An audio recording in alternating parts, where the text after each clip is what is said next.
Hey y'all, and good now. Whenever and wherever this finds you, I have little time left on the planet and all day to do it. So here's comes another one right at you. I saw Sabbs interview Shahid Buttar, and I love Shahid Buttar, and I would love to have him part of the Phoenix Congress. Yet, he's finding a life of his own. I took some clips from that and I made this video, so I want to share it with you now. Welcome to Sabbs podcast. I'm your host, Sabrina Salvati. My special guest tonight is Shahid Buttar. He's a lawyer, an activist, but most people know him best as a congressional candidate who primarily challenged Nancy Pelosi. Shahid, welcome back. Thanks for having me, Sabie. It's always exciting to be with you. I'm stoked to be here.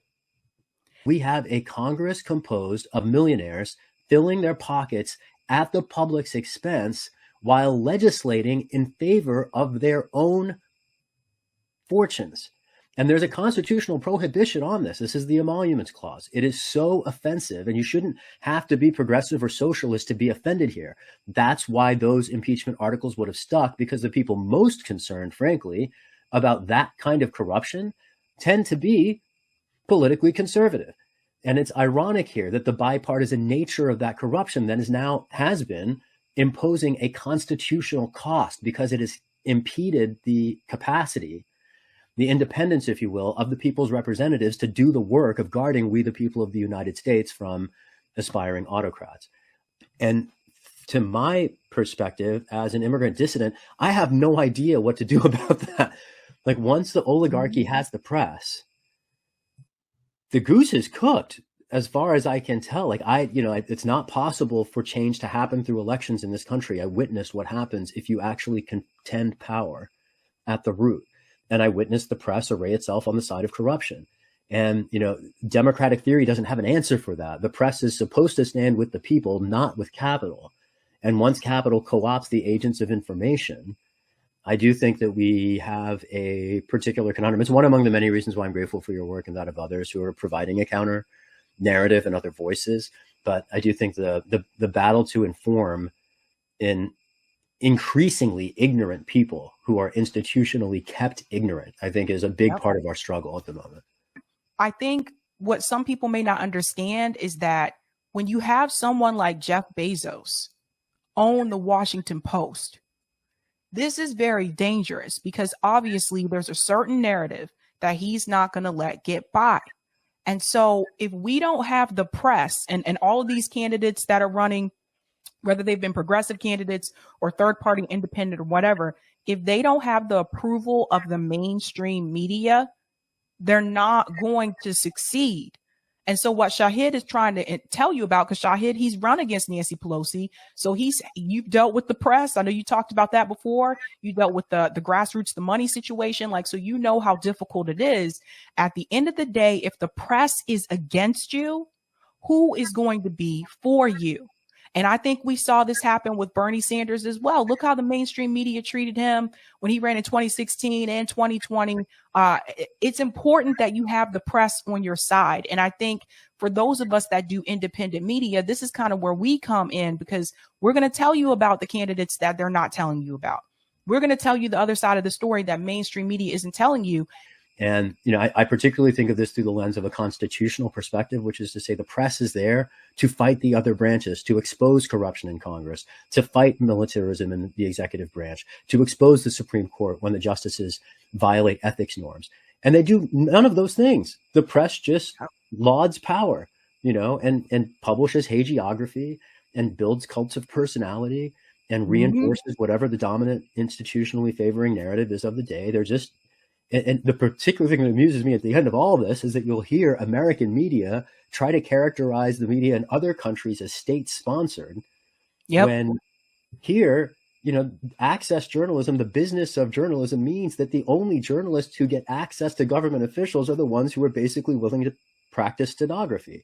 And if you're actually a journalist and you might ask some tough follow-up questions, they never come on your shows. Most of us don't have access to them because they don't go into independent media anymore. And so when people show up to their town halls and confront them on these principles that they signed on to, they signed a pledge for people who are not aware, then they call those people rude. But how else are your constituents supposed to reach you if you're not reachable? It does seem to me that part of the job, if you not even are a public official, if you run for public office, is to talk to people and be willing to hear their concerns. I'm not even running for office anymore. I was downtown getting some electronics fixed, and a whole series of people came up to me between the time I left the electronics store and got on the bus to come home. And then there was one person on the bus who was sort of shouting me out. We had this whole chat, and it's like, you make yourself available to people, right? That's part of the job. And I'm not even like auditioning anymore, but like that's kind of the point, right? I mean, you only seek opportunities like this if you want to represent people. And if you don't want to represent them, why seek opportunities like this in the first place? When you talk about there being no accountability, I want to just push back there. There's absolutely accountability that rests in the hands of people who choose to withdraw or invest their support. Right. Part of the problem here is that because there's so few members in the squad, an entire national movement of progressives identifies with just a handful of people.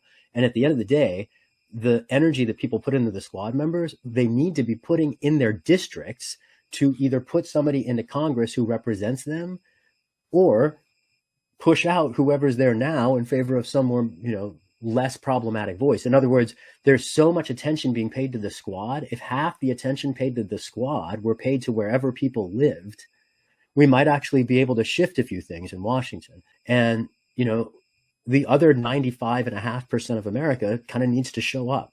And because we have a geographically defined democracy, ideologically showing up doesn't count for much. You have to show up where you live. And this gets back to sort of like face-to-face organizing, the kinds of tactics and strategies that the Amazon Labor Union used to outsmart the world's richest man and the most concentrated force of anti-union capital that our country has seen. And that just gets back down to talking to people, meeting them where they're at, having conversations, not approaching organizing transactionally, but rather through the lens of community building. And that's a long project. I fear we don't have time given the pace of the climate crisis, but there's no other way to fight this kind of Leviathan than pulling the rug out from underneath it. And I do think that that's the task ultimately of our generation. I think I was trading notes with a couple other candidates this week, one from North Carolina, Matthew Ho, and Amy Doctroy in Connecticut. Matthew ran as a Green, Amy is an independent, I in the Democratic Party. All three of us were very aligned on the issue sets. And it's interesting to see how we had very different approaches to party identification that differed because of the landscapes we were each running in. At the end of the day, I'm very grateful for the result because I kind of had the chance to live my life. And if at the biggest level, if I had it back, I don't know if I would have done it at all, understanding just how corrupt the process is. If I understood how co-opted journalists are and would be, I would have known at the outset that there was no hope and I wouldn't have wasted my time. But I think that for me was the most painful lesson, discovering how the press can't be counted on to show up for itself or truth or accuracy and how it's sort of institutionally weaponized against the people. You asked me what I'm up to next. So my main focuses at the moment are writing and music. I have a new EP coming out. The tracks include Ferguson to Jerusalem. It's a tech house track about police violence around the world and its international intersections. NSA versus USA. You mentioned Edward Snowden. It's I wrote this when his revelations came forward about 10 years ago, basically to explain the significance of the Snowden revelations to people who don't pay attention to policy but like to dance.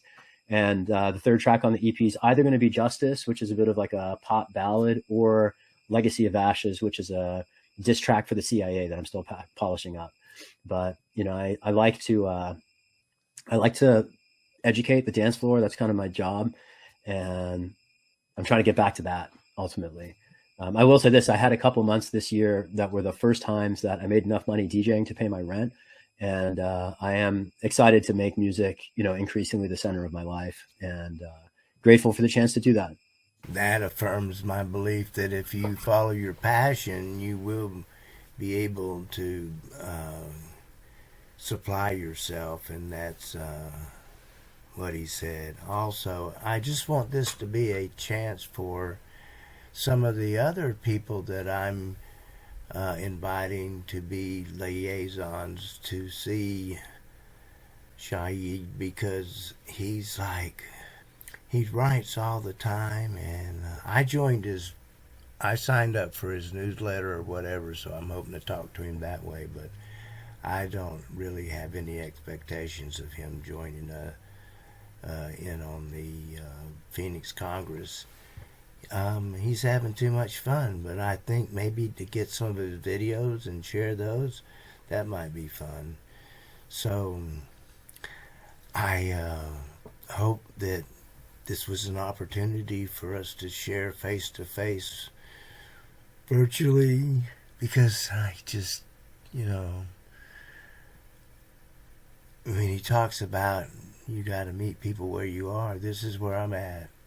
And welcome all my friends and colleagues and collaborators.